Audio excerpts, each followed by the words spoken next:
It was a calm Friday evening when my wife, Lisa, and I decided to take a road trip through the secluded mountain roads of Idaho.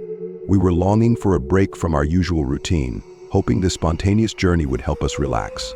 The sun was setting, casting a warm golden glow over the expansive landscape as we navigated the winding roads, miles away from the city's bustle. As we ventured deeper into the mountains, the trees grew denser and the air turned colder. The further we drove, the quieter everything seemed. There were no signs of civilization, no other cars in sight. Lisa became quieter as well, her gaze fixed on the window, her face marked with unease.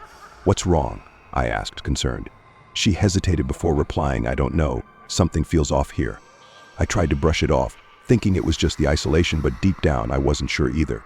The road seemed endless, surrounded by towering trees that now appeared to close in on us. Then we saw a small, run-down cabin standing alone in a clearing. Its windows were dark and empty, and something about it felt unnatural. Lisa looked at it, intrigued but hesitant. "Should we stop for a bit?" she asked. We pulled over, stretching our legs. The chill in the air made me shiver. Lisa pointed at the cabin. "Do you think anyone lives there?" Before I could respond, I saw something or someone standing in the doorway. A tall figure staring at us, motionless. I couldn't make out any details, but those eyes, they felt like they were looking right through us. "Did you see that?" Lisa whispered, voice trembling. I nodded, feeling an unease I couldn't shake. "We should go back to the car." As we turned to leave, a low, guttural growl echoed from behind us. I froze, my heart pounding. We both turned around, but the figure was gone. The wind howled, and the forest was eerily silent. Lisa's grip tightened on my arm as we hurried back to the car. I started the engine, but it stalled. I cursed under my breath, trying again, but the car wouldn't start. Then, I saw him. The figure was standing in front of the car now, closer. His face was pale, eyes wide and unblinking. He didn't move. "Drive!" Lisa screamed, her voice shaking. I threw the car into reverse, slamming the gas pedal. The car jerked forward and we sped away. The figure didn't move, but I felt his presence. We didn't stop until we reached the nearest town. I pulled into a gas station, trying to steady my nerves. Lisa was still trembling, her face pale. What was that?" she asked softly. I didn't have an answer. Whatever it was, it didn't want us there.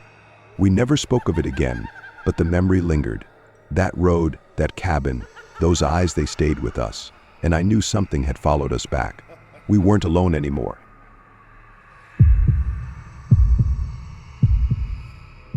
It started as a simple road trip.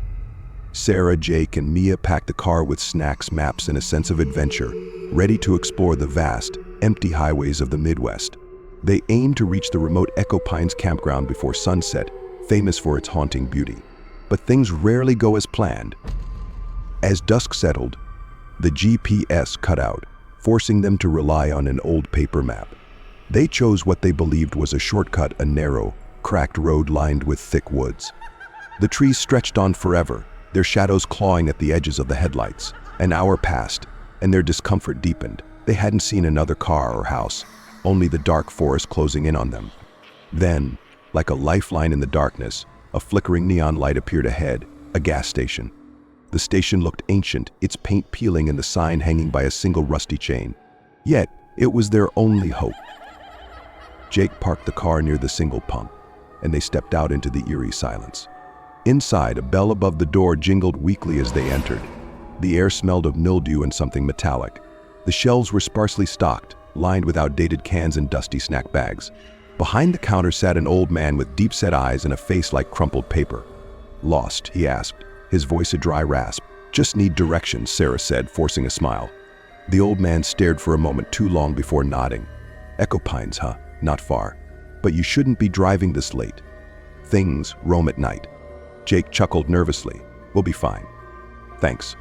As they turned to leave, the man added, "Keep to the main road. Don't stop for anything. And if you hear it, don't look back." His words clung to them like smoke as they returned to the car. Jake shook his head, dismissing the warning as backwoods superstition. 10 minutes later, they were back on the road. The forest grew darker, the air heavier. Then came the sound, a low, guttural growl, faint at first but growing louder. It seemed to echo from the trees, following them. "Did you hear that?" Mia whispered, her voice trembling. Jake tightened his grip on the wheel. "Just an animal." But the growl turned into a piercing screech, chilling and inhuman. The car's headlights flickered, and suddenly, The engine sputtered to a halt. "No, no, no," Jake muttered, twisting the key in vain. Sarah's breath hitched as she looked outside. Shadows seemed to move between the trees, too fast and too tall to be animals. "Stay inside," Jake commanded, though his voice quivered. But then came the knock. A soft, deliberate tap on Mia's window. She turned slowly, and her scream froze in her throat.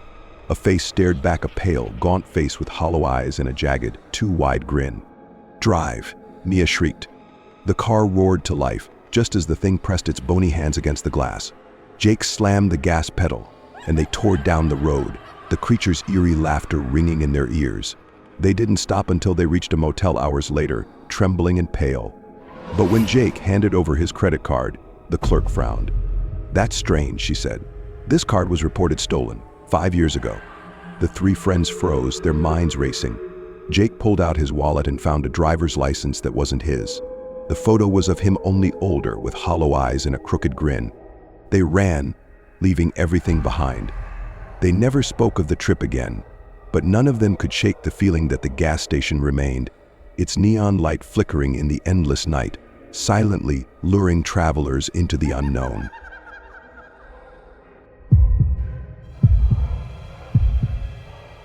It was meant to be a typical road trip, a way for Jake and Emily to escape their daily routines. They had no set destination, just the open road and miles of freedom. As they drove down a lonely highway in the middle of nowhere, the sun dipped below the horizon, casting long shadows across the cracked asphalt. After a few hours, the car's radio began to pick up strange static, followed by distorted voices. At first, Jake assumed it was just interference, but the voices grew clearer. They whispered names, his and Emily's. "Jake, Emily, turn back. Easy." Emily urged Jake to pull over, but he shrugged it off. "Just a trick of the mind," he said, trying to keep things light. But as they passed an old, abandoned gas station, Emily's stomach clenched. It felt out of place, as if it belonged to another era, and there was something about it that made her skin crawl. They stopped for a quick break, but as Emily stepped out of the car, she noticed an old man sitting by the gas station, staring at them without blinking. His eyes were unsettlingly wide, and he didn't seem to move at all. "Don't stay out here too long," he whispered hoarsely. "The road doesn't like visitors." Jake laughed nervously, urging Emily back into the car. They got back on the road, but the atmosphere had changed. The air felt heavier, suffocating. No other cars passed by, and the only sound was the hum of the tires on the pavement. Suddenly, the car's headlights flickered, and the road ahead shifted. The signs blurred, and the trees twisted unnaturally. Emily's heart raced as they approached a fork in the road, one that had never been there before. Without warning, the car stalled, and in the distance, figures moved in the shadows. Too many, too fast. The whispers grew louder, echoing in their ears. The figures closed in, and all they could hear was the old man's warning, "You should have turned back."